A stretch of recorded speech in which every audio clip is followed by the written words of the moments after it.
गोहाना शहर के जाने माने हॉस्पिटल गजराज हॉस्पिटल में हरियाणा दिवस की पूर्व संध्या पर विराट हास्य कवि सम्मेलन का आयोजन हुआ। कवि सम्मेलन दिल्ली पुलिस में एसीपी राजवीर मलिक और डॉक्टर गजराज कौशिक के परस्पर सहयोग से आयोजित हुआ। कवि सम्मेलन में देश भर के मशहूर हास्य कवि यूसुफ भारद्वाज, खुशबू शर्मा, रजनी अवनी, डॉक्टर सीमा वत्स, लाफ्टर चैलेंज फेम, दीपक सैनी, राजीव प्रासर और महेंद्र अजनबी सहित चिकित्सा और हास्य कवि के संगम डॉक्टर गजराज कौशिक व दिल्ली पुलिस में एसीपी राजवीर मलिक पहुंचे। कार्यक्रम की शुरुआत सभी कवियों ने दीप प्रज्वलित करने के साथ मां सरस्वती को नमन करते हुए की। इस दौरान सभी कवियों का शहर की जानी मानी हस्तियों द्वारा स्मृति चिन्ह देकर स्वागत किया गया। इस दौरान सभी कवियों ने अपनी कविता और चुटकुलों के माध्यम से लोगों को हंसा कर लोटपोट कर दिया। एक बार किसी आदमी का जो है लड़की शादी के लायक होगी, गरीब आदमी था, उसने सोचा कि भगवान से दुआ कर, हे भगवान 1 लाख रुपए दे दे और लड़की का ब्याह हो जाएगा। किसी ने रास्ता बताया, वैसे मांगने से तो बेइज्जती हो जाएगी, बुरा हो जाएगा। उसने वो सर्कस वाला गुब्बारा उड़ता देख लिया, उस गुब्बारे पे लिख दिया कि हे भगवान मेरी लड़की की शादी है, 1 लाख रुपए दे दे। कई दिन गुब्बारा उड़ता रहा, कुछ नहीं आया, गुब्बारे की धीरे धीरे हवा लेकट गई और वो राजवीर जी की जैसे थाना है इनके अंडर बहुत सारे थाने हैं, इन वाले थाने में जा गिरा। उन्होंने देखा यार बड़ी मार्मिक स्थिति है और 1 लाख रुपए की ज़रूरत है। उन्होंने कोशिश करी, सारे पुलिस वाले इकट्ठे करे, भाई तनख्वाह में से 2-2 रुपये, 2-2 मतलब 2-2 दिन के 1-1 दिन के तनख्वाह दो, इस तरीके से करके और 50,000 रुपये इकट्ठे कर दिए। उस पर उस आदमी का एड्रेस भी लिखा था। वो 50,000 रुपये इकट्ठे करके सारे जने घर आ गए। उसने लिफाफा ले लिया बड़े धन्यवाद से, बोला जी ये लो आपकी लड़की की शादी कर लेना। ले गया घर पे, पुलिस वाले चले गए, लिफाफा खोला, बोले वह राम ने बड़ी सुनी, भेजे थे 1 लाख होंगे पर 50,000 पुलिस वाले राख दिए। मैं हरियाणा की बेटी सूं, ना कर्मा की हेठी सूं और समझदार घनी डेठी सूं, मैं हेरी आगे बढ़ती जाऊंगी। हरियाणा की बेटी सूं, हेरी ठाके मस्ती जाऊं विदल, बढ़िया करूं पढ़ाई में, कल्पना की जूं बैठे यान में, अमर करूं चढ़ाई में, मां नई नई नित खोज करूं, ओए तरक्की मौज करूं, ना कुणबे पे बोझ धरूं, मैं हेरी मंजिल अपनी पाऊंगी। बोला तुम्हें कुछ नहीं पता, यार रोज स्नैचिंग हो रही है, रॉबरी हो रही है, करते कुछ हो नहीं, खड़े रहते हो बंदूक को लिए। सर करेंगे जी और करेंगे, और एसएचओ साहब को भी बताएंगे जी, तुम कुछ ना करोगे, यूं ही लोग लुटते रहेंगे, बर्बाद होते रहेंगे, कोई कानून व्यवस्था नहीं है तुम्हारी। संतरी जी का धैर्य जो हो समाप्त हो चुका था।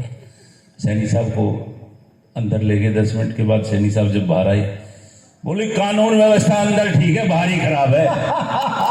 नमन है मेरा उन जवानों को जो सरहदों को घर बनाते हैं, नमन है मेरा उन जवानों को जो सरहदों को घर बनाते हैं। हम रहे सुकून से इसलिए, हम रहे सुकून से इसलिए, खुद का सुकून भूल जाते हैं। जय श्री राम। इस पंडाल के अंदर हमको एक आदमी दिखाई दे रहा है जो नीली और ढीली शर्ट पहन करके बैठा हुआ है, वे आ जाए, उनकी अर्जी स्वीकार की जाती है। बहुत बढ़िया भाई, बहुत बढ़िया।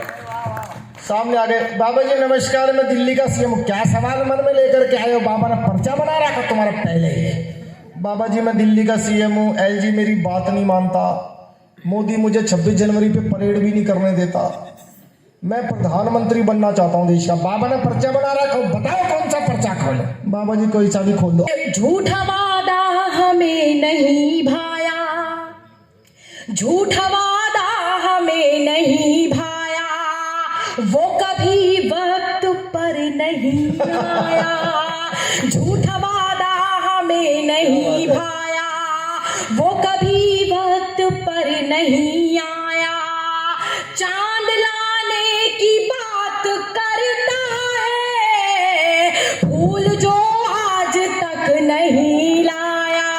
किसी ने शरारती बच्चों ने दीवार पर लिख दिया, इसको पढ़ने वाला गधा है। अब भाई ने पढ़ लिया, वो भी टेंशन मुफ्त में गधा बन गया। अच्छा नहीं लगा जी, रुमाल निकाला, मिटाया, चौक लाया, फिर उस पर लिखा इसको लिखने वाला गधा है। का विषय है, एक ऐसा व्यक्तित्व है, उसको सुनना सबके बस की बात नहीं है, बड़ी समस्या है। आप कहीं मतलब हम कहीं भी सफर कर रहे हैं ना, एक बार ये बोल दो भाई साहब आपका परिचय, भाई मैं कभी हूं, अगला 1 मिनट में कहते भाई मैं तो बहरा हूं। मेरे साथ समस्या हुई भाई साहब, राजस्थान के दोस्तों में सम्मेलन कर रहा और रात के 2 बज गए, सिर्फ एक श्रोता बीच वाली कुर्सी पे बैठा, कदे सिर न्यून जागा लग गया, कदे न्यून जागा लग गया। अब जब मेरी बारी आई, मैं बोला मगा भाई साहब मैं आपकी दाद देता हूं, आप अकेले रात के 2 बजे तक कविता सुनने के लिए बैठे हो। ने बोला ओ भाई मैं तो माई काड़ा हूं, तू भौंक ले, तेरे भौंक के पास ही माई के ने उठा के ले जाऊंगा।